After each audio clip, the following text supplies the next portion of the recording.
a sailor, you're my first mate. We signed on together, we coupled our fate. Hauled up our anchor, determined not to fail. For the heart's treasure, together we set sail.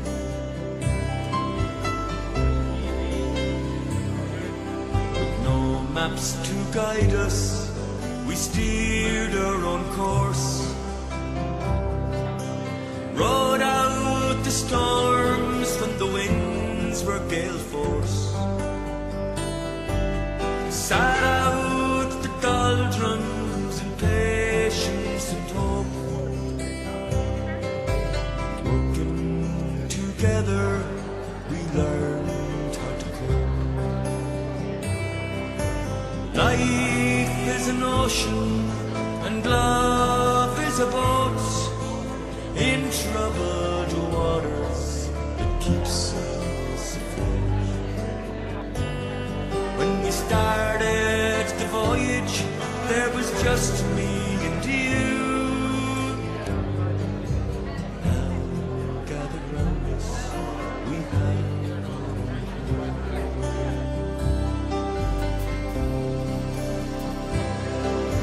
together we're in this relationship. We've built it with care to last the whole trip. Our true destination's not marked on any chart. We're navigating for the shores of the heart. Life is an ocean and love is a boat. In troubled waters, it keeps us afloat.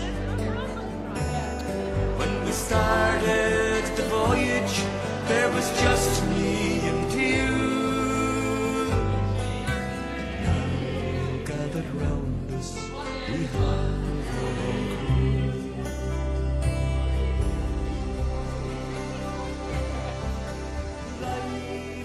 Okay folks, let's get the show on the road. So we've a fairly tight schedule of activities organised for the day. So first of all, I want to welcome you all back to the old parish of Kiltoon, to everyone. Hands up, anyone who has seen the hit TV series, who do you think you are? Yeah, it's pretty popular. So this is basically a three-dimensional version of that for the Heavies. Hopefully by the end of today we'll all know quite a bit more about the Heavies and the Heavey clan and their associated, families.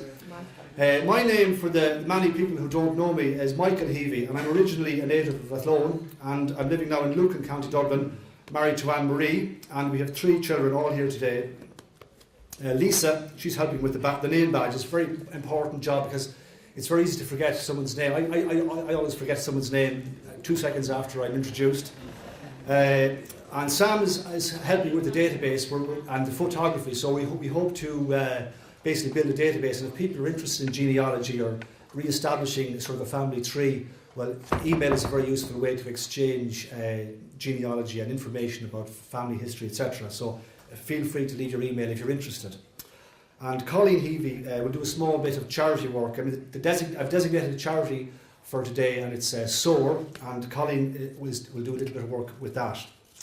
So now, first of all, I'm delighted and I'm relieved, to be honest with you, to see you all here. I was absolutely unsure whether I'd get a crowd to take an interest in the Heavey clan gathering. I was a few sleepless nights, well, I'd say several sleepless nights, wondering if anybody actually turn up at this. I really want to commend everyone for taking the time and the effort to make it back to South Roscommon, which has very strong and old associations with the Heavey family for many, many generations.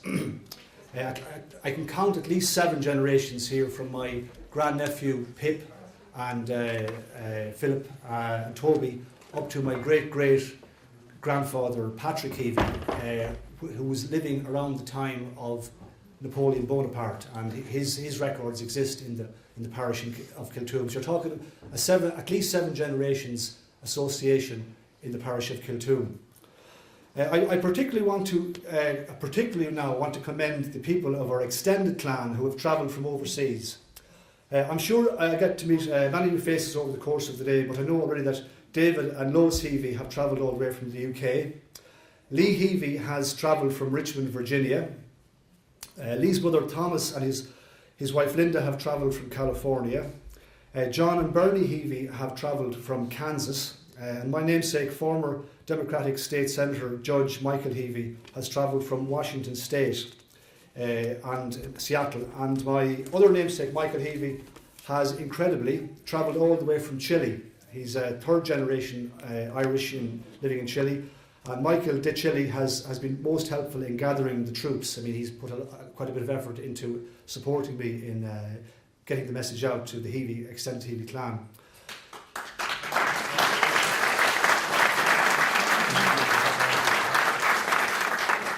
Just 2 points in relation to Michael Heavey from Seattle and to John. John is particularly interested in the DNA study. So if people are interested in taking DNA tests, there'll be a database. I've taken part in it. It'll be an interesting database of family history. Apart from the pure genealogy, the science is also of interest, and John is taking a very strong interest in that, and he's here in the front row. If people are interested, well, by all means. Sorry? Stand up, John, yeah.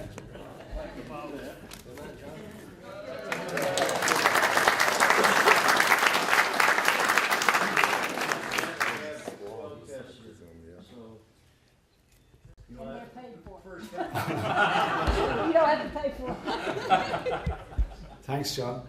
Michael Heavey from Washington is a former Democratic State Senator and Judge, and he's particularly well known for he's taken an interest in the Amanda Knox case in America. He's known to the Barack Obama administration. So if people are interested in that case, I mean, feel free to speak to Michael Heavey. So you go to there's Michael over there.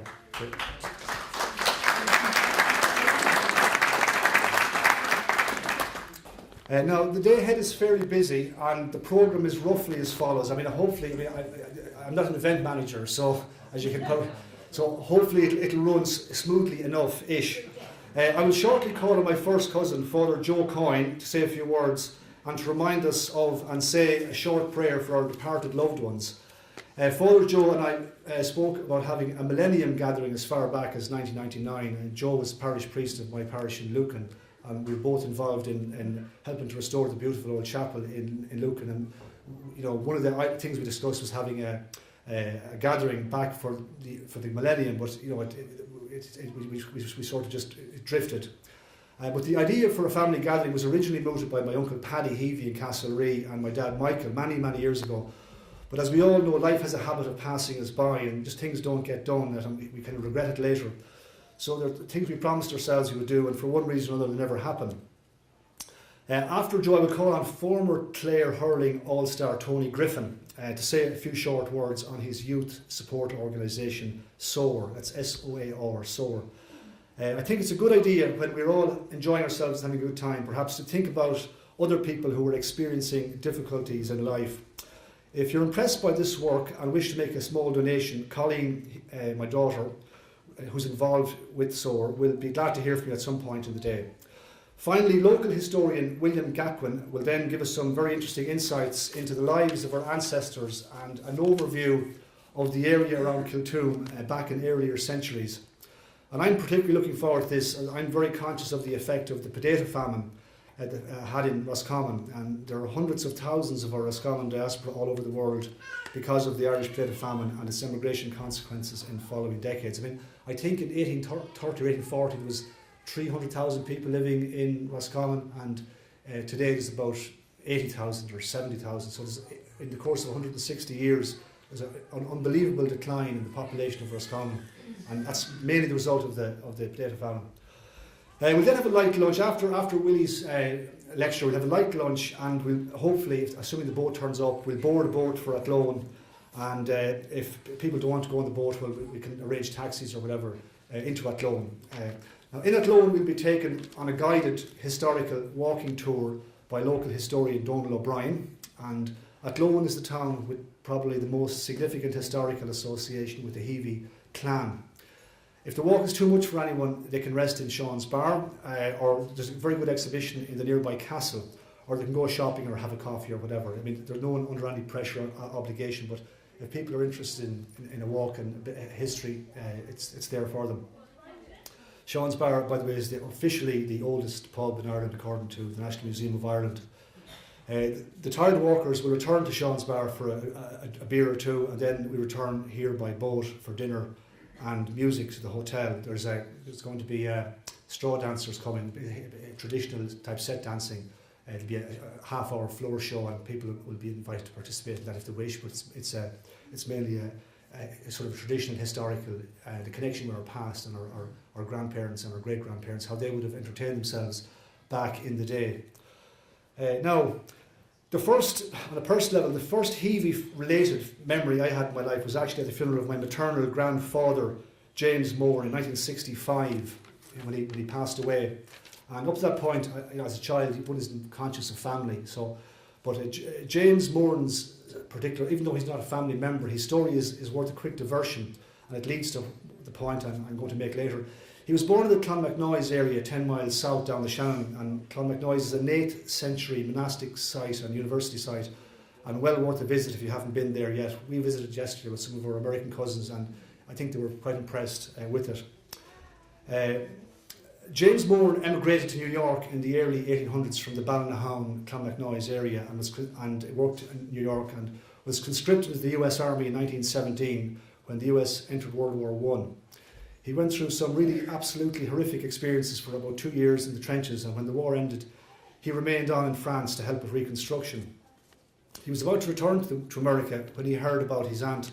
She passed away in Athlone and left him a public house. And so James, instead of returning to the States, returned to live in Athlone, marry and raise 8 children, work in Athlone, including my mother Bridie, who's here today. His experience in France and with French culture left an indelible mark on James, and he decided to name the pub he inherited Café Moran.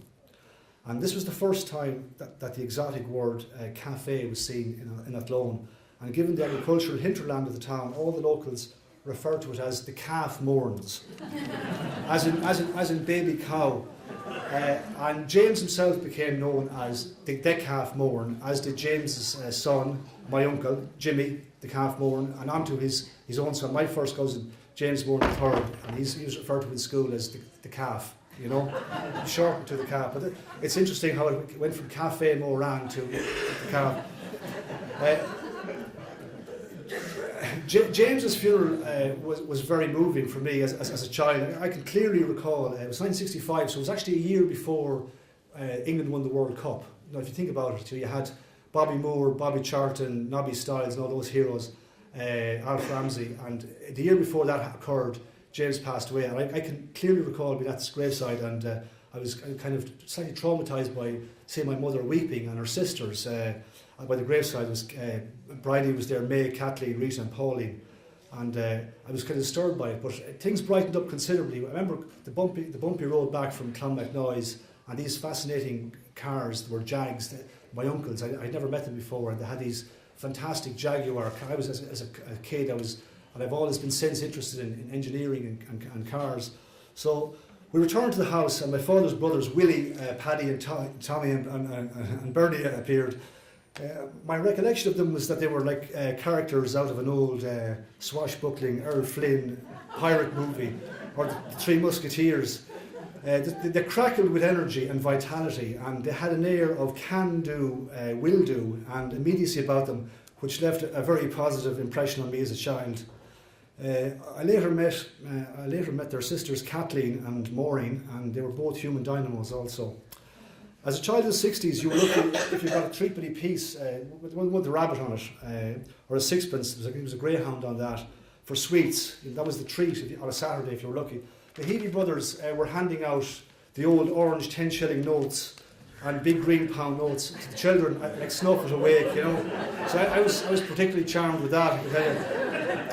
So I wanted to be like them, and I longed to drive their fantastic Jaguar cars, which as an imaginative 5-year-old, I was absolutely convinced could actually fly. I remember sitting in the car, and I think it was Paddy's car, or Tommy's, I can't remember which, but there was all these dials and stuff, and it was, I can clearly recall the experience as a 5-year-old.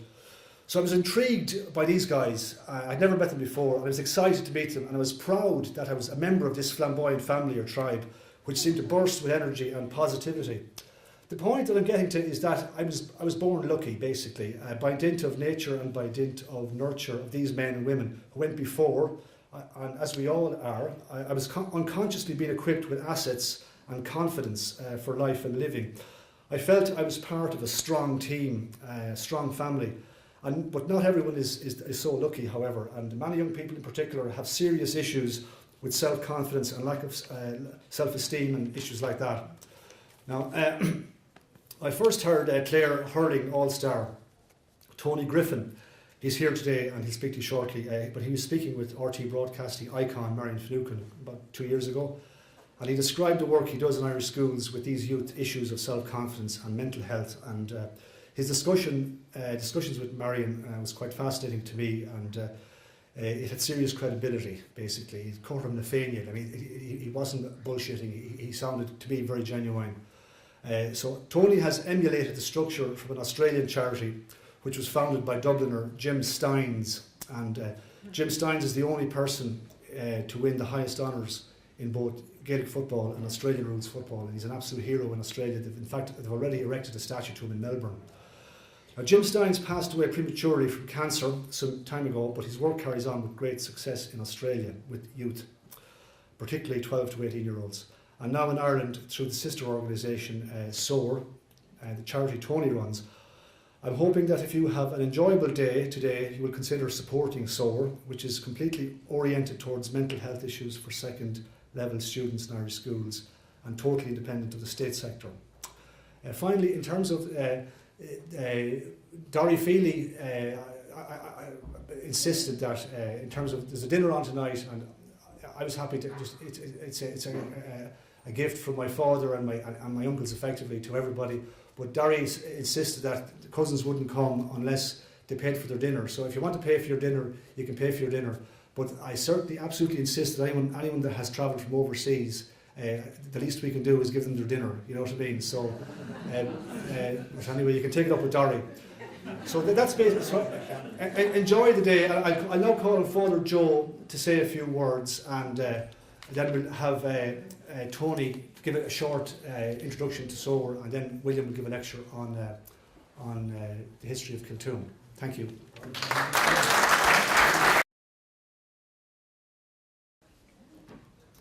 Thanks very much, Michael.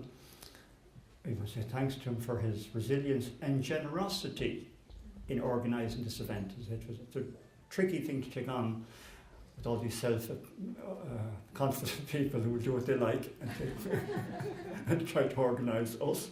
And his generosity of spirit and his resilience maybe is a testimony to what he was saying about the gifts of nurture and nature that he has received from Heaveys and Morans and our forebears. So he wanted me to just kind of lightly remember in a prayer and a word those who've gone before us. It was a bit tricky to ask a priest to get up and say a few prayers and the likes, because you don't know when they start or when they stop. I had the good model the other day of Joe Drumgool, a famous Dublin priest who died last year, and he would tell me during the week, the old days in Aaron Key, the pulpit was up on high, and the priest came up the pulpit, thundered up there and talked to him. Joe, a good loud voice, you could hear from here to Crow Park, and one of the congregation, I was getting tired, they were beginning to yawn. They were kind of gobbling the air, and Joe says, "Message received, over and out," and walked down. So I'm not for all public speakers. Anyway, I thought at the beginning just light a candle, kind of hold the memories. Some of us have very particular memories of our own parents, all of us, and family members, and then going back to the earlier generations, as Michael calls them, the ancestors. We just, the complexity and the amazing and diverse lives people have lived. A symbol of that, kind of a quiet moment, just to hold those memories and thoughts and prayers and love and gratitude. Sometimes we can have guilt or other feelings as well, but whatever it is, whatever comes to us. Last week, Angela, who died, the famous American writer and poet and so on, very well-known woman, her last tweet at 86 years of age was, she said, "If you can listen to yourself, you may in the quietude hear the voice of God." If you can listen to yourself, you may in the quietude hear the voice of God. I'm going to ask Don, who's the eldest grandchild of Patrick and Bridget Heavey, to light this candle. He's the eldest, but an innate handicap at the same time, so not to be underestimated. A symbol of us all. But then we'll hold the candle for a moment in quiet, and then we'll poem and prayer. So I'll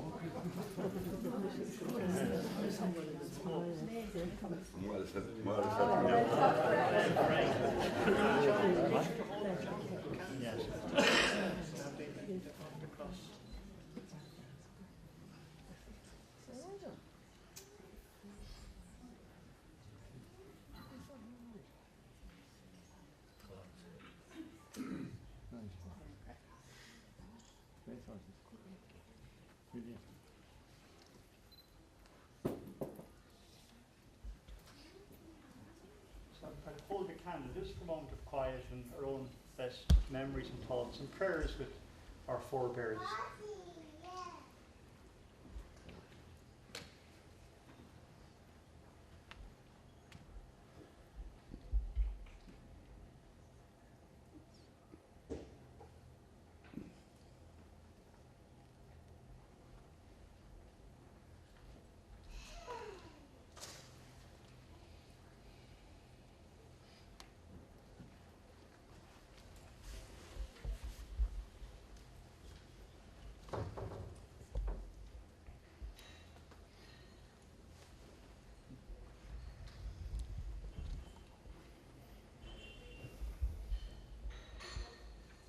One of the African poets, he's from South Africa, his name was Mazizi Kunine. He was in the anti-apartheid movement. In fact, one of the founders of it, and he was exiled, of course, and lived much of his life in Europe and in London particularly.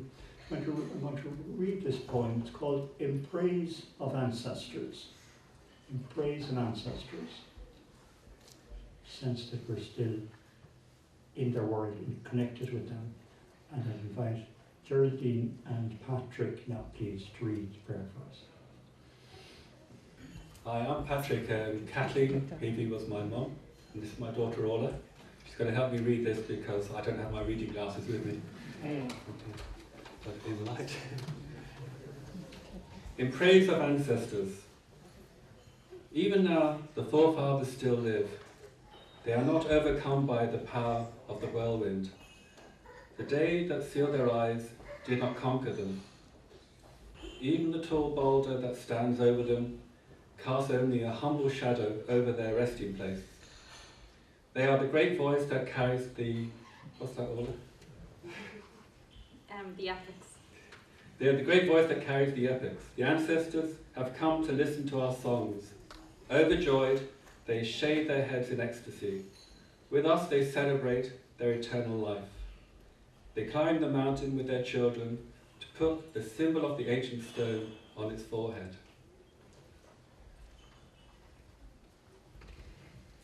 We honour those who gave birth to us. With them we watch the spectacle of the moving mists. They have opened their sacred book to sing with us. They are the mystery that envelopes our dream. They are the power that shall unite us. They are the strange truth of the earth. They came from the womb of the universe. Restless they are, like a path of dreams, like a forest sheltering the neighbouring race of animals. Yes, the deep eye of the universe is in our chest.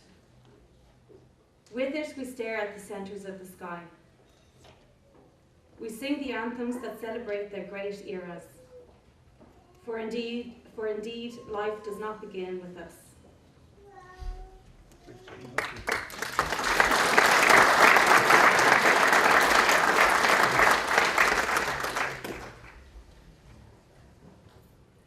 This is Ascension Weekend, and Christian story, central mystery really of how we're carried into the heart of God. And the gospel story is a very short one this weekend. Of course, the gospel story of the Ascension told in different ways in different gospels, but usually it's about the complexity and doubts of people, and yet the hope of direction and of presence. We have that in the very short gospel, hesitation, and yet power of God saying, I'm with you, you're never on your own. That's our ultimate trust. So I invite Lee now to read the gospel of this weekend, please. The Lord be with you. A reading according to Matthew. The 11 disciples set out for Galilee, to the mountain where Jesus had arranged to meet them. When they saw him, they fell down before him, though some hesitated. Jesus came up and spoke to them. He said, all authority in heaven and on earth has been given to me. Go, therefore, make disciples of all the nations, baptize them in the name of the Father and of the Son and of the Holy Spirit, and teach them to observe all of the commands I give you. And know that I am with you always, yes, till the end of time.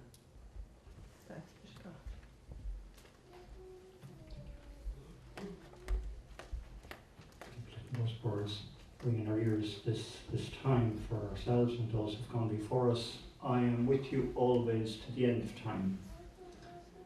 So we turn to our one God and pray the words of all Christians and many other, all peoples in many ways use the Our Father, and so we say, Our Father who art in heaven, hallowed be thy name. Thy kingdom come, thy will be done on earth as it is in heaven. Give us this day our daily bread, and forgive us our trespasses, as we forgive those who trespass against us. And lead us not into temptation, but deliver us from evil. Eternal rest grant them, O Lord, let perpetual light shine upon them. May they rest in peace. Amen. May their souls and the souls of all the faithful departed, through the mercy of God, rest in peace. Amen.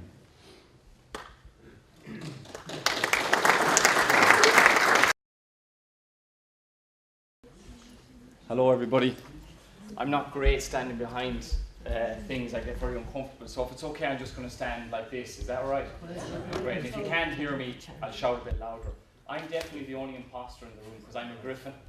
I'm not a Heavey, but I have to say I've been actually quite moved sitting there, because to put something like this together, I'm leaving here inspired to do something like this for our clan and our tribe, because it truly is amazing and quite moving, to be honest.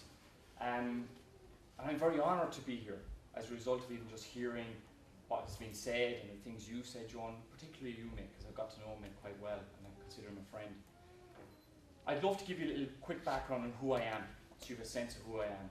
I'm one of 7. My mother was from Falkirk in Scotland, my father from Kilmaley in County Clare. My father died 7 years ago from asbestosis, a form of lung cancer he contracted from building the Clyde Tunnel in Scotland, packing asbestos with his bare hands into the roof of that tunnel. I was living in Canada when he died. I was about to sit an exam. My dad and I were very, very close. We were like brothers rather than father and son. Like many Irish men, he wasn't the type of man to put his arm around you and tell you he loved you, but he showed you. He showed me in many, many ways. He drove me to matches all over Ireland, and he pulled me through those occasions when I travelled, as you said in the Gospel, Joe, with real self-doubt. Because as a teenager, I didn't like who I was. I looked in the mirror and I wasn't comfortable with the person I saw. People would tell me I was a budding athlete, but all I saw was weakness. I didn't have confidence in myself. I longed for it, I wished I could have it, but I didn't. I had to build it. When Dad died, I decided I was going to do something that would honour him. Just like you are honouring your past loved ones here today. I wanted to make him proud of me. I didn't know what that was, but what it turned out to be was I got on a bicycle in Vancouver and I cycled the 7,000 kilometres to Halifax, the breadth of Canada. I wanted to raise funds to put some beds in the hospice that he was in, and planned to raise 100,000. I didn't know what would happen next. I just got on that bicycle and started. I met so many people. I even met Heavies on the way across Canada. I met people from all over Ireland, every generation of every name. And by the end of that cycle, we'd raised 1.1 million. We didn't put beds, we built a wing, and we gave lots of that away to the Irish Cancer Society and others. I came back in 2008 having absolutely and utterly lived a dream. Along the way, I cried in the fields of Manitoba. I wept in the Rockies of around Vancouver, all because of love for someone that had gone before me. When I came back to an Ireland in 2008 that concerned me. What particularly concerned me is the place I moved to in Ennis. Young people would hang out on the corners, 10, 12 of them. And most people in my estate gave out about them and said that they were time wasters and just stood around doing nothing. But I was curious. What's it like to be a young person growing up in Ireland of today, or of 2008? So I used to hang out with them. I just stand and ask them, I said, why do you guys stand and hang out here? Because we've nowhere else to go. And what I saw when I looked at them was me at 13 or 14, insecure, uncertain, but with this wild beauty that if they just tapped into it, magic can happen. Soon after I heard about Jim Steins. I won't go into the story of him because I want to respect your day and not take up too much time of it. But Mick told you about Jim Steins. And when I saw about the story of Jim Steins leaving Ireland, going to Australia, battling his own doubt to become one of their greatest sporting icons of all time, I was very inspired by him. I sold what I had, which at the time at the end of university wasn't very much but a car, and I went to Melbourne. And I walked in off the street with a friend of mine to Jim Steins' offices called the Reach Foundation. I walked up to the secretary and said, we need in Ireland what you've created here for young Australians. I think she got a bit of a shock when she saw these two guys walk up to her, very intent on changing the country. But she believed us and their CEO believed us. That was November 2011. We're coming up on 3 years. We've worked with 7,500 young people around Ireland. We work with 12-year-olds and 15-year-olds. In the summer, we'll start working outside the school system. We train 18 to 25-year-olds, such as Colleen, next daughter. She's one of the people we're training. So they go into the school system. So it's not some balding 33-year-old, but a really, really well-trained 18, 19, 20-year-old. They go in and they work with young people. I looked at the suicide rate in Ireland and it was frightening. Yet we were pouring millions at a problem and it wasn't getting better. So we decided to go back to the start. And so far, words like resilience have been used here. A sense of connectedness, a tribe. What SOAR is we build that in young people. We go in before the issues arise. We equip them with the resilience that when it does, they're able to navigate it. I'd love to finish just 2 short stories, if I may. But by the way, how is this going? Are you getting a sense of what we're all about in SOAR? Yeah. Okay. So, we were in a school in Donegal. We're just as much about building resilience as we are catching cases that could be problematic. There have been several deaths by suicide in that town. 2 in one family, 2 sisters, 14 and 15. We went to the school and we created a day about what do you want your life to look like. Not what are your problems necessarily, what do you want your life to represent. And afterwards this girl came up to me and she was very nervously fidgeting with her jumper while looking at the ground. And she said, I'd love to write, but I have no confidence. So we said to her, why not enter a competition online that no one knows about? Just enter it, it'll be your almost pen pal. And she did. She emailed us 3 weeks later to say that she'd entered this writers' competition. And she emailed a month later to say, I'm down to the last 20. And she rang 3 weeks later to say, I won it. She's been offered jobs by newspapers in her area for when she's finished school. 2 newspapers are waiting for her for when she finishes school. Her life path now has direction. We're working in a school in Wexford, and during it, the teacher stood up and shared about how his life has been. For the first time, these kids saw their teacher as more than a teacher. And the following evening, a boy went to him and said, Sir, I was planning to take my own life this weekend because I thought I was weak, but I'm not. I'm strong. Can I get help? Year on, he's back playing hurling, he's back doing well in school. And that's what happens when you believe in young people. And just give them a space that they can make their own. So we have a long road ahead of us.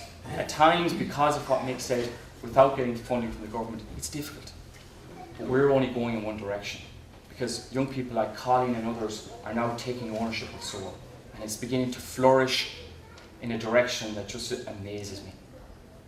So, to close, I just wanted to say, just thanks for coming. Every time I get a chance to speak to people, it's not necessarily even about the funding. That's going to come, that's going to happen because good intent is within SOAR.